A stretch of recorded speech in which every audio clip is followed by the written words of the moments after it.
Podcasting, the latest frontier. These are the episodes of a Catch as Catch Can podcast. Its continuing mission: to explore strange, nerdy topics, to chat about sports, movies, sci-fi, and so much more. To BOOdly Pod, where this nerd has gone before.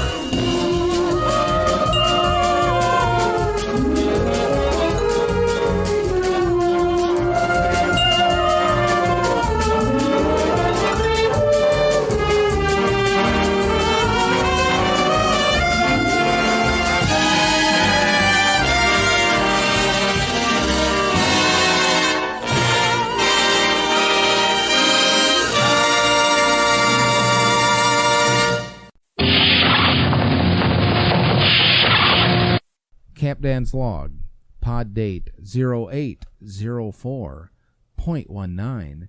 On this episode, I'm going to be joined by my buddy Dave, and we're going to have a fun little chat about something that means a lot to both of us, and a lot of the old school world champs, the champions in professional wrestling before the Vince era and the Attitude era and the modern era, but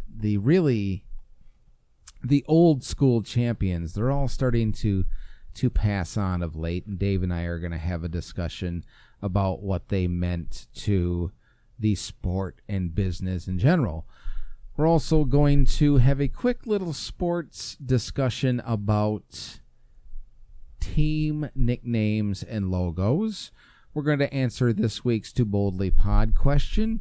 We're going to bring back an old segment, Musings from my work van, and we're going to take a look at what's in the news. So, Scotty, set phasers on stun, engage.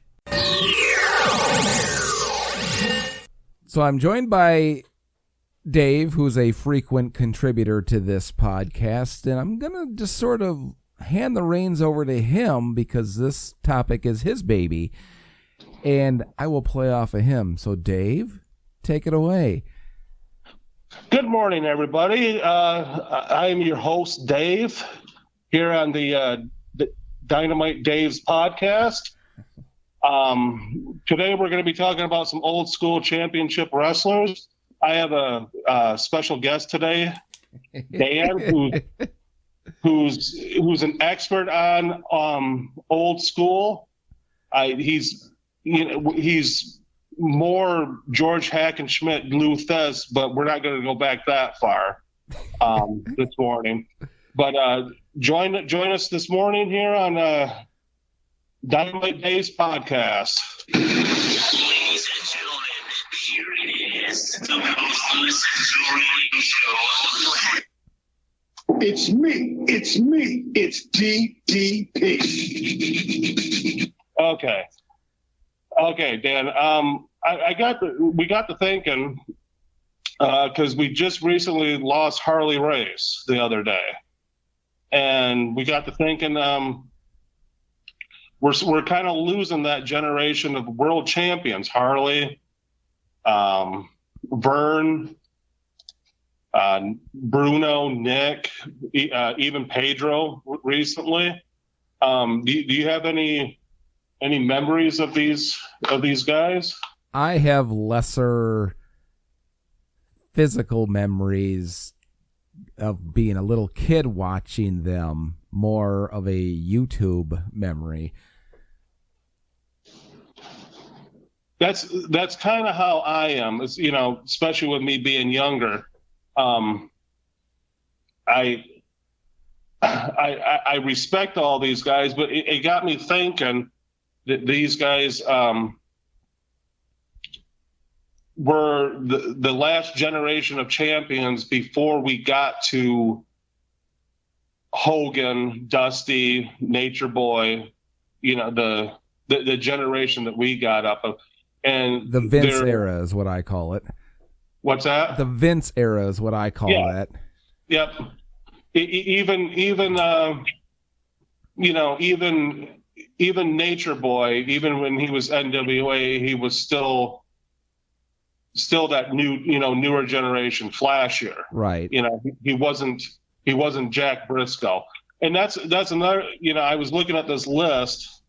We lost Jack Briscoe in 2010, Vern 2015, Nick in 2015, Bruno 2018, Pedro 2019. And it's nothing to take away, from Dusty and Hogan and Nature Boy. Nature Boy did have amateur background, but these older guys were in different aspects were legitimate tough guys. Right. Bruno, Bruno, some people could say Bruno was like watching paint dry, but like I told you before, I wouldn't want that man grabbing a hold of me at all. Because my understanding was he got in the weight room. When he got in the weight room, he made Superstar Graham and Arnold look like children. This man was so freaking strong. Nick Bockwinkel, he had an amateur background. His dad was also a wrestler. And Vern Gagne, he had his own, he booked himself over for 40 years or whatever, but he was a legitimate amateur guy, Olympic level wrestler at one time, legitimate tough guy. If you got any questions, you can go ahead. I was just gonna say that sometimes I like to have my guess. I was just gonna say Bruno was the only guy that would no sell an actual punch. Oh yeah. Well, I joke. Well, Vern also to a certain degree. Up until the day that Bruno died in 2018, I'm not sure anybody convinced him that it was a work. Because he kayfabed all the way, even when everybody knew what was going on. He was still kayfabing sometimes in his interviews, his last few interviews and whatnot. See, you mentioned that list of people, and the first one that popped into my head was actually the one I do have memories as a little kid of, and that is the original Sheik. And like you said in the last podcast, he kept kayfabe going even in his own damn house. Yes, with his own family, with his wife. Well, I've learned a few things. His wife. And I can't think of her name right offhand, but she was part of the business also. So his Linda. Yeah, she organized a lot of the, the bookkeeping aspect, getting guys in and out and whatnot. But yeah, he totally kayfabed with all of his kids, the neighbors, the old lady at the grocery store. He'd go in and buy his produce or whatever at the local supermarket, and and he'd go in full Sheik garb. I don't know if he ever threw a fireball. Yeah, I was gonna say, like some flash paper in their face before he pays.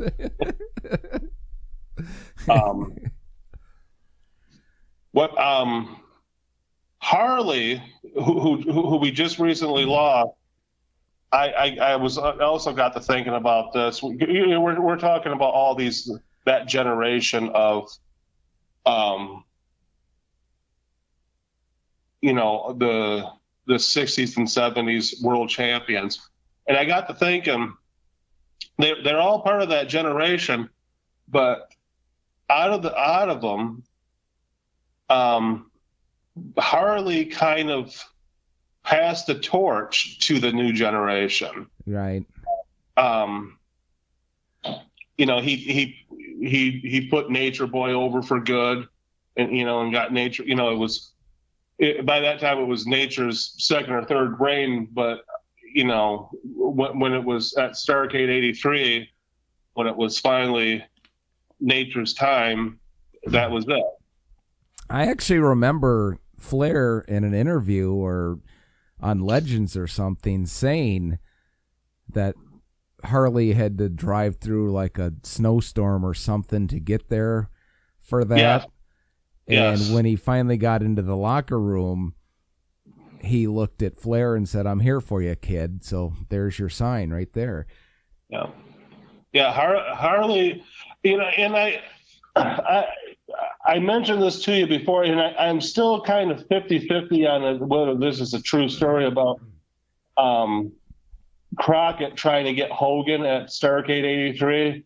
There seems to be some BS to it. There seems to be some half-truths. I'm also hearing that Vince Jr. Was trying to get Harley to not show up to Starrcade '83, to show up on his New York tapings, and he was gonna pull a Nature Boy Real World's Champion 8 or 9 years earlier. He was going to have Harley show up with the NWA belt and offered Harley even more money than what Crockett and Bob Geigel was in. Harley got paid to put Nature Boy over at Starrcade, Right. but Vince was offering even more money. But Harley was a man's man, and his word was gold, and he wouldn't do it. What do you think? How do you think that would have changed things if Harley had not shown up to Starrcade, if he no-showed Starrcade and showed up in Madison Square Garden in late '83 with that belt? Well, given the state of the companies then, I don't know if maybe the pay-per-view thing or the closed circuit, whatever the hell it was called back then, would have held off to a year and taken off with WrestleMania. I don't know. That's a good question. So I wonder if Harley would have showed up with that belt in early of '83. Hogan went over on Sheik I'm talking late '83. If Harley would have showed up in late '83, and Hogan went over on Sheik in early of '84. I wonder. I don't know. I wonder if '84 we would have had some program with Harley and Hogan all year instead of Orndorff and Piper. I don't know. I don't think that would have gone over as big as what the whole Mr. T, Hogan, Orndorff, and Piper thing would have gone, because at the time, I mean, we can look at it now in retrospect and appreciate it for being the wrestling fans that we are, but at the time they were shooting for a younger audience, so I don't know if that had gone over. Yeah, it would have been touch and go, I think. I don't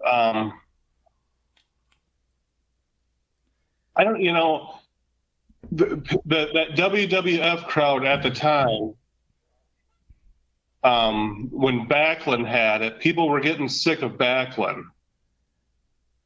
That Northeast crowd. So as much as I like Harley, I don't know if they would have bought Harley, because Harley and Backlund were kind of the same style, I guess. Right. And people that watch wrestling now will watch the 80s wrestling and think it's boring and slow, but to us, that generation or style that Vince brought in or Vince started or whatever with WrestleMania was head and shoulders more action-packed and energetic than the stuff that we watched as kids with, say, Harley or the Briscoes to a lesser extent. You got kind of a mix of faux real wrestling and a little bit of professional wrestling mixed in with that, as opposed to more of a standing, fighting, maneuver wrestling in the 80s, if that makes any sense. Yeah, and I've heard this story before. Backlund submitted to Sheik. Well, he didn't submit. What's his face threw in the towel. Backlund never gave up. That was the part of the storyline 10 years later with Mr. Backlund. But Bob Backlund, from my understanding, he tried to convince Vince in '84, after Hogan got the belt from Iron Sheik. He tried to. I think he tried to convince Vince, or did Vince try to convince him? But somebody wanted to turn Backlund heel, and they wanted to do basically what ended up being the Mr. Backlund character 10 years earlier, and have Backlund chase the belt against Hogan as a heel. Have you ever heard that story? I haven't, actually. No? See, I'm not sure. Well, Backlund, he made that crazy Mr. Backlund character work, years later. I wonder if it would have worked in '84.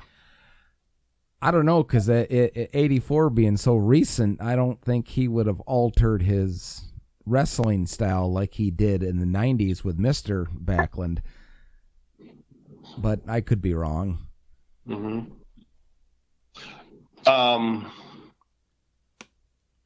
You and I know, to go back to these old school guys, we know Pedro. We heard the stories of Pedro as the world champion and the intercontinental champion, but we know Pedro mostly as kind of the 80s on TV. Right. Would win occasionally, but he was putting other guys over a lot. But do you have any memories of Pedro before that, before his 80s? Honestly, other than knowing the name, no, I don't. He's the one guy that I don't know a whole heck of about, whole heck a lot about. He kind of, for good or bad, he kind of seems to get held up, but he held their big belt for quite a while. Not as long as Pedro, as long as Bruno, of course, but I think he held the dang thing for 3 years, two and a half, 3 years, which at the time was especially compared to what we get now. If you know anything about today's wrestling, they change those belts, more than even Big Show changes face to heel. Right. So, we also got to see Nick Bockwinkel in the 80s on ESPN. And I'm going to be totally honest with you. I didn't appreciate Nick Bockwinkel until years later, until I'm watching his old stuff. He was very good and very smooth in the ring. And for the time, he was really one of the rare, how do I want to word this? The rare spontaneous on the mic guys The rest of them could read what was prepared for him, but he would go off the cuff and was great at it. And as you can tell, Dave and I tend to get a little long-winded, especially when we're talking about wrestling. So we will have part 2 of this discussion next week on BOOdly Pod. So thanks to Dave, as always, for being a gracious contributor to this podcast. If you have any thoughts about the champion legends, the legends of champions, the legends of wrestling, let us know on Facebook or Twitter at BOOdly Pod. Now, this week's BOOdly Pod question is twofold. The actual question is going to come up right now, and then coming up in the next segment, we're going to talk a little bit about sports. And I sort of threw out another BOOdly Pod question along with the topic that we're going to discuss in sports. But before we get to it, this week's BOOdly Pod question is courtesy of my friend Narek. And the question is, name something that your mother or grandmother cooked that was your favorite. And I got a lot of great responses, a lot of detailed responses to this. Kate replied, my dad was the cook. He made the best spaghetti sauce, from scratch even, with meatballs. I only recently found out that he had been secretly married to an Italian woman when he was young, for 10 years. So that might account for it. I don't know if I was not supposed to share that last part, but thanks, Kate. Rob replied, my grandma made huckleberry pie. I found some fresh huckleberries up by Interlaken by the lake this past weekend, so pie it is. Jody replied, Hungarian goulash, chicken parmesan, and these mashed potato and hamburger taco things. Anyone who's been to my house have had these before. Simple but great. Kathy replied, chicken and dumplings. Oh my goodness. Sandy replied, my mother-in-law, Sunday chicken and grandma's sugar cookies and mom's chop suey. Deb replied, my mom's roast beef with potatoes and carrots. My mother-in-law's fried chicken. Shirley replied, my mom's chop suey and her stuffed peppers.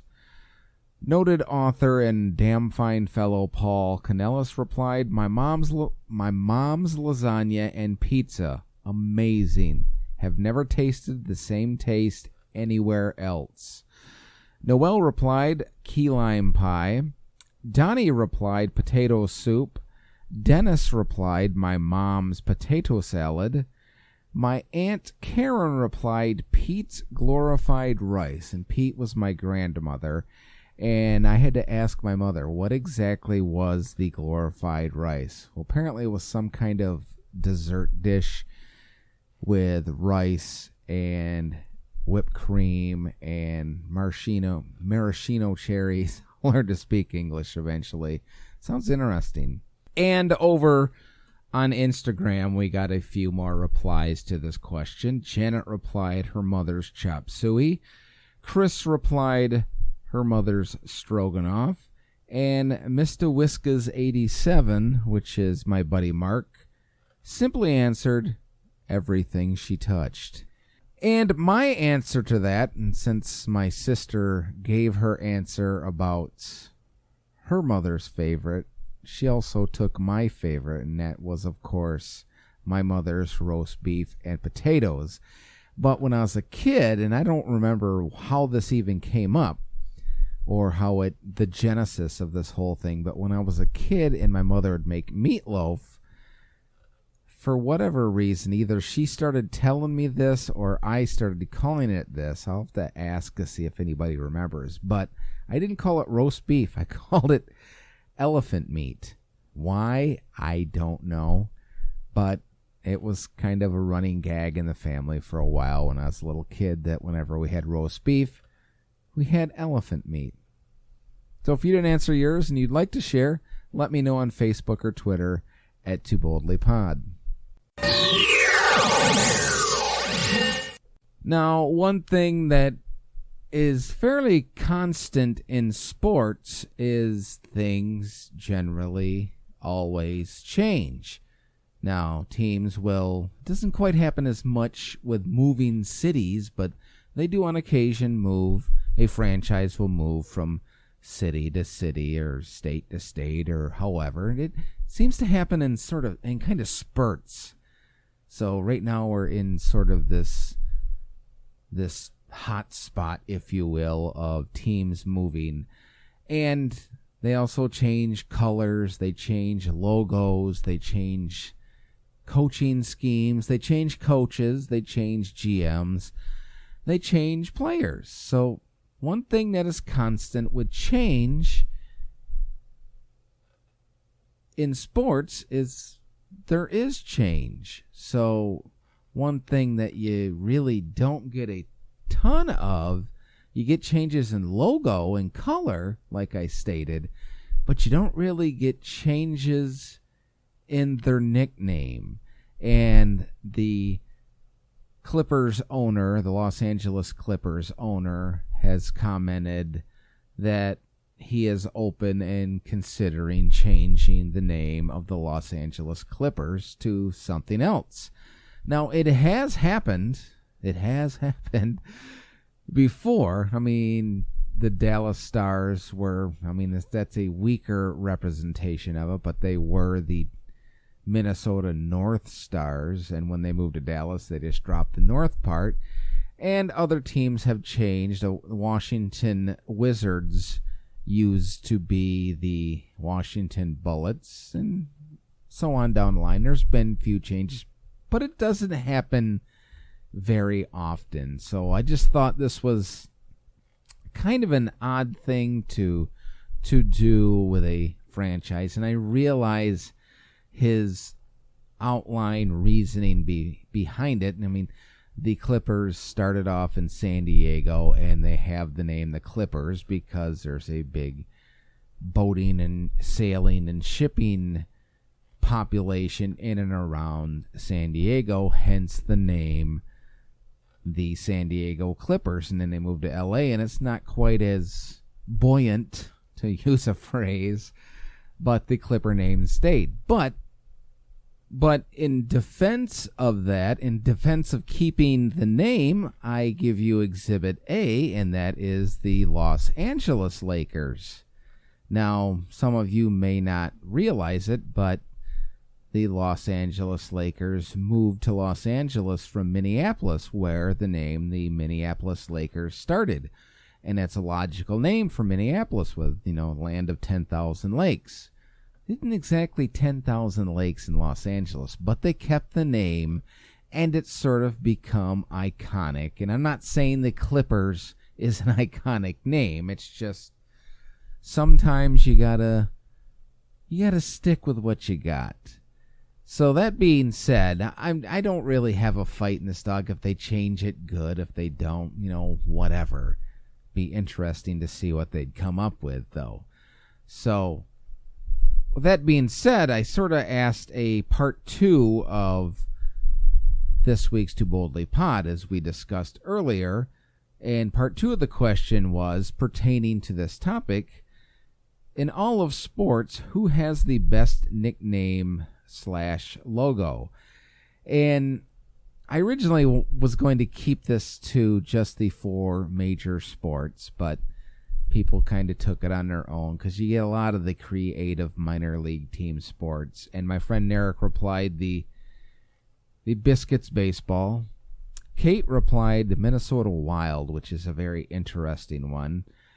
Noted author Paul Canellis replied, are we talking team nicknames like Purple People Eaters or actual team names? To which I said name and logo, and reason being is this topic we're having.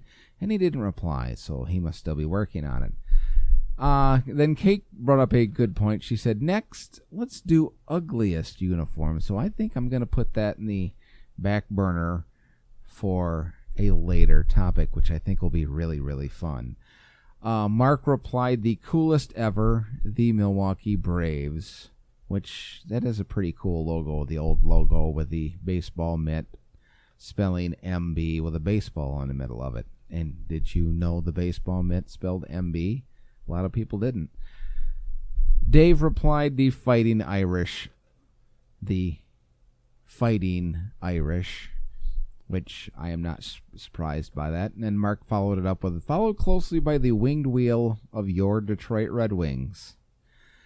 So I've thought a lot about this. I'm sort of, when it comes to logos and team names, I'm kind of a traditionalist when it comes to this. And a lot of people expect me to say the Michigan Wolverines winged helmet, but that is iconic for what it is. But I'm one that is like the Detroit Old English D, the Yankees NY, the Boston script B or whatever that is. That's the stuff I really love. I love the old school feel to uniforms and logos and whatnot. So if you have one, let me know on Facebook or Twitter at BOOdly Pod, and maybe we'll revisit this topic and talk about the worst logos.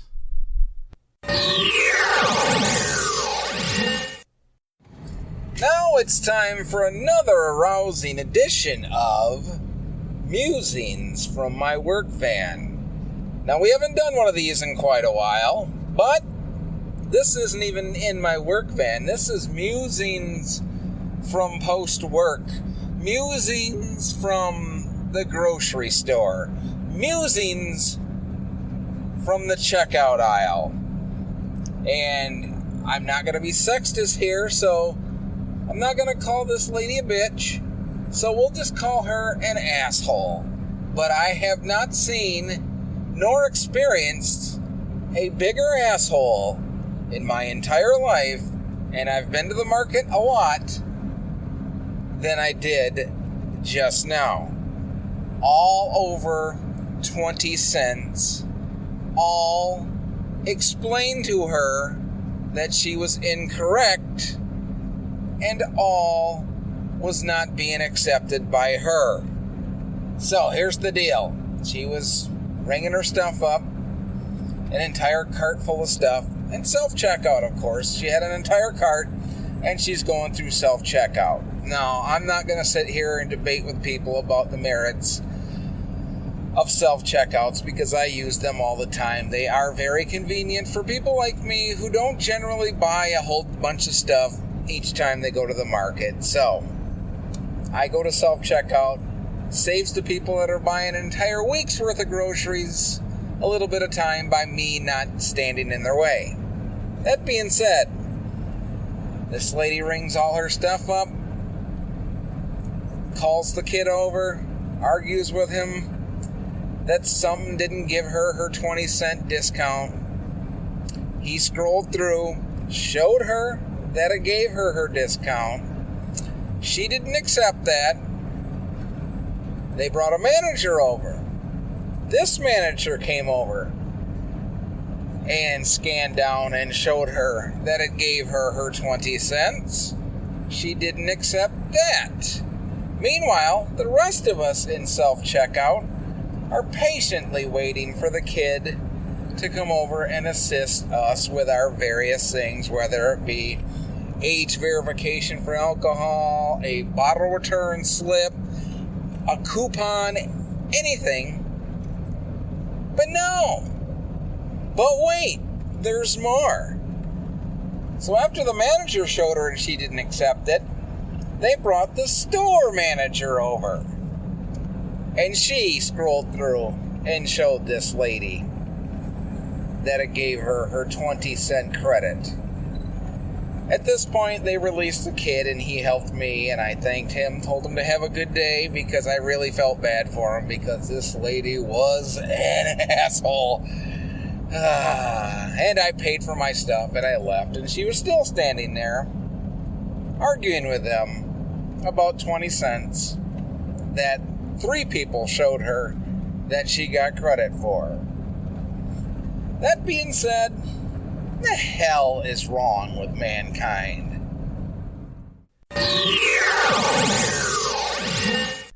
Now, if you follow me on social media, you have already heard my declaration about this.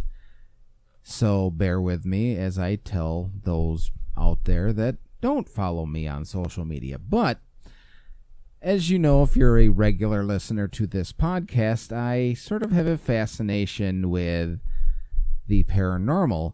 And one of the earlier versions of this podcast was a podcast I did called Kronos in the Dark, which was a basically all paranormal type podcast. And even before that, Jason and I used to do webcasts about our investigations when we were operating a paranormal group. Now, that being said, I want to do something fun this coming Halloween for BOOdly Pod. So my idea was to gather up ghost stories or people that have had ghost experiences and share them here on this podcast. And thankfully, I have enough of a little bit of a network out there to get some people that have some real life experience with not only storytelling, but with the paranormal in general. So I have one paranormal investigator joining me, and I have two authors that are going to join me on the BOOdly Pod Halloween Spectacular, which will air in October, shockingly. And I've actually already had my meeting with Rob, the paranormal investigator, and his segment is in the can. And I'm going to be meeting up with Paul and W.C. Hoffman as they share some ghost stories and actual ghost experiences they've had. But I don't want to leave it at just those three. If you have a ghost experience you would like to share here on this podcast, let me know on Facebook or Twitter at BOOdly Pod, and we'll figure out a way to hook up, whether it be in person or on the phone or over the internet. And let's make a really fun, scary little podcast for Halloween that I am affectionately calling BOOdly Pod. So if you have one, let me know on Facebook or Twitter, and come this October, we'll have some fun with Halloween. And in the news, not necessarily in the news, but kind of sort of in the news, but no, not really. More or less, this is something viral that's going around social media right now. The article, however, comes from delish.com, and the headline reads, "In a viral Facebook rant, a mom wants to ban childless millennials from Disney World. I bleeping hate childless women with a burning passion." Now, instead of just reading you the news or the story, I'm going to kind of give you some highlights to it, because I really want to give you the gist of the story more than the actual article. But the article begins, "There are only so many ways things in this wild, wild world that everyone can agree on. One such thing, that Disney World truly is the happiest place on earth. At least that was the case until one very angry mom took to Facebook to share her not-so-great feelings about the magical theme park.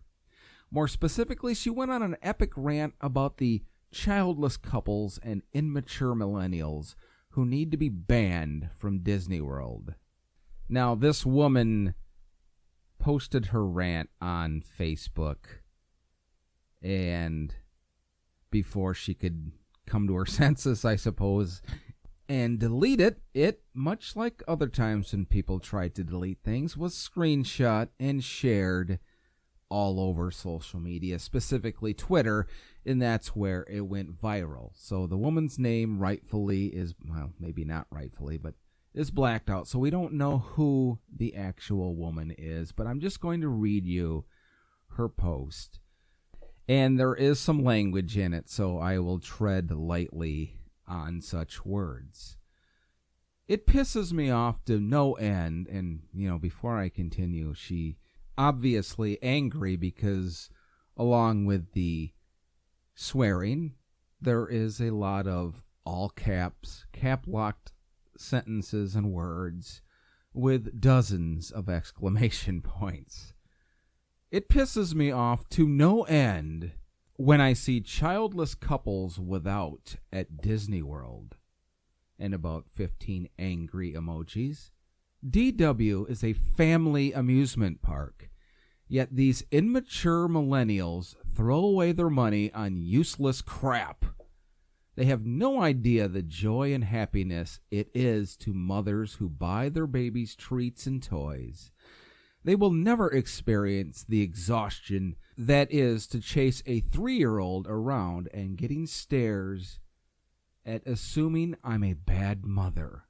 This rhymes with Hunt in some very slutty shorts was buying a Mickey pretzel and Aiden wanted one, but the line was very long. So I said later, and it broke his poor little heart, and he cried. I wanted to take that blanking pretzel from that tramp, like, thanks, bitch. You just made my son cry. Disney World is for children. People without children need to be banned. Mothers with children should be allowed to skip all the lines. You have no blanking idea what it's like to have to stand in line for 3 hours with cranky, tired, exhausted toddlers, and I can't just tell him we can't do something because it's his vacation too. I blanking hate childless women with burning passions.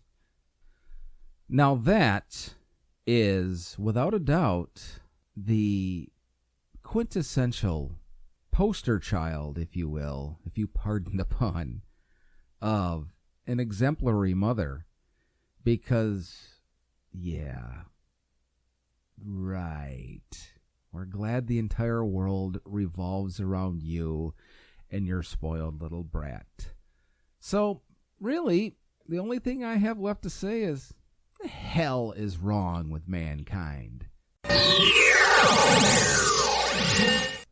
And that's going to wrap up this episode of Too Boldly Pod. I hope you enjoyed the show. Coming up in the future, we're going to sort of get into the football preview of the NFL and college football, and fantasy football season is almost upon us as well. So we're going to talk a little bit about that.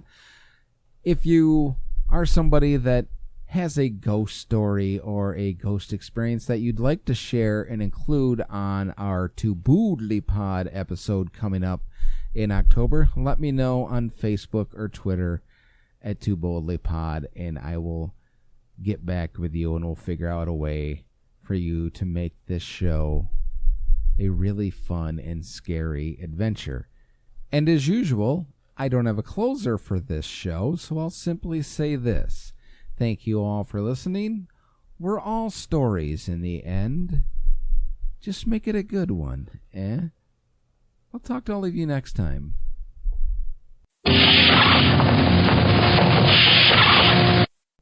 WLLP Spock Rock Radio.